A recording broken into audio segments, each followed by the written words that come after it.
दोस्तों, अकबर और बीरबल की हमारी इस सीरीज में आपका फिर से स्वागत है।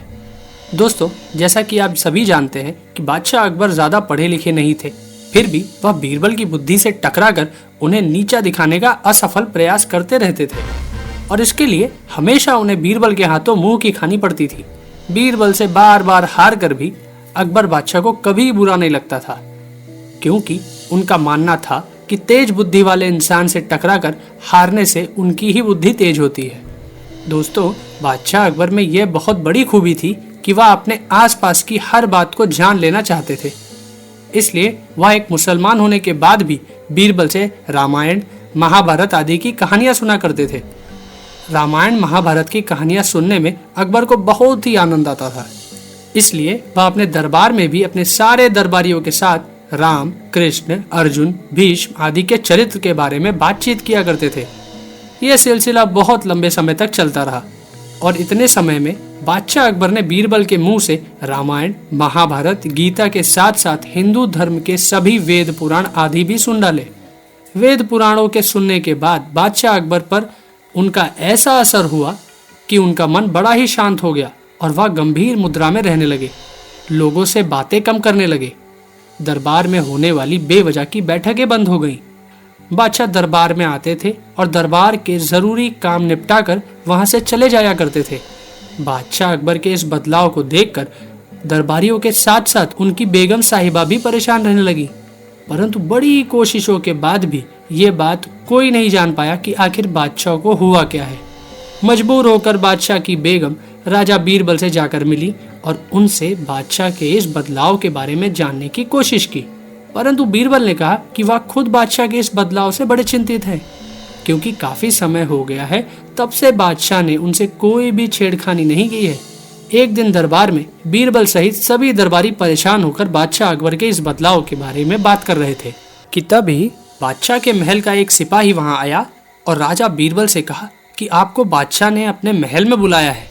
बीरबल बादशाह के महल में पहुंचे तो बादशाह ने बीरबल से कहा कि बीरबल, मैं तुमसे कुछ बात करना चाहता हूँ। बीरबल ने मौका देखकर यह कह दिया कि जहां पना मैं भी बहुत दिनों से आपसे कुछ बात करना चाहता हूँ। अकबर ने कहा, ठीक है, पहले तुम अपनी बात कहो। तो बीरबल ने कहा कि सारे दरबारियों के साथ साथ आपकी बेगम साहिबा भी आपकी इस खामोशी की वजह जानना चाहती हैं। बादशाह ने कहा कि मैंने तुम्हें वही बात करने के लिए बुलाया है। फिर बादशाह अकबर ने बड़े ही भावुकता से बीरबल से कहा कि जब से मैंने तुम्हारे हिंदू धर्म के बारे में पूरी तरह से जाना है, तब से मेरा मन यही कह रहा है कि हिंदू धर्म ही दुनिया का सबसे अच्छा धर्म है। तो बीरबल ने भी गर्व करते हुए कहा कि ये बात तो 16 आने सही है जहां पना। अकबर ने कहा, इसीलिए मैं भी हिंदू बनना चाहता हूँ।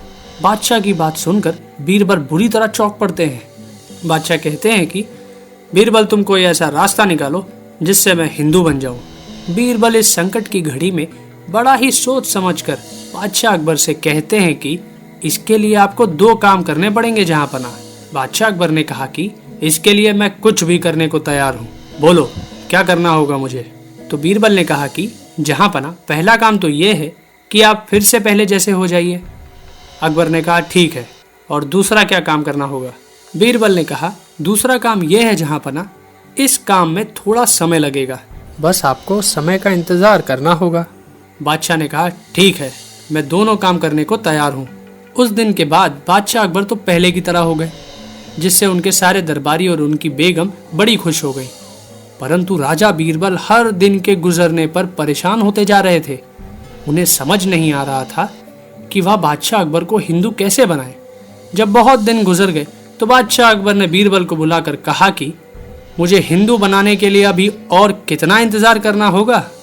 तो बीरबल ने कहा, इंतजार खत्म हो गया जहां बना, बस आप अभी 4 दिन तक सूर्य उगने से पहले जागिए और अपने महल की अटारी पर खड़े होकर बड़े ही ध्यान मग्न होकर उगते हुए सूर्य के दर्शन करिए। वहीं से आपका हिंदू बनने का रास्ता मिल सकता है।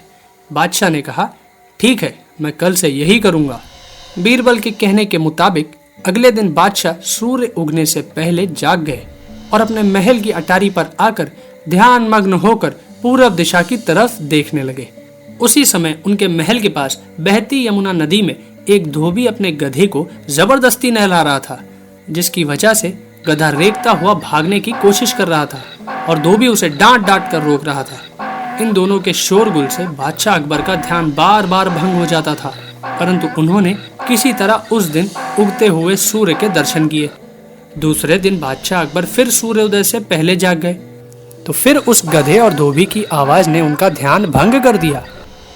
जब तीसरे दिन भी बादशाह को गधे और धोबी की आवाज सुनाई पड़ी, तो बादशाह गुस्से में उस धोबी के पास आ गए और उसे डांट कर बोले कि तू ये क्या करता रहता है सुबह सुबह।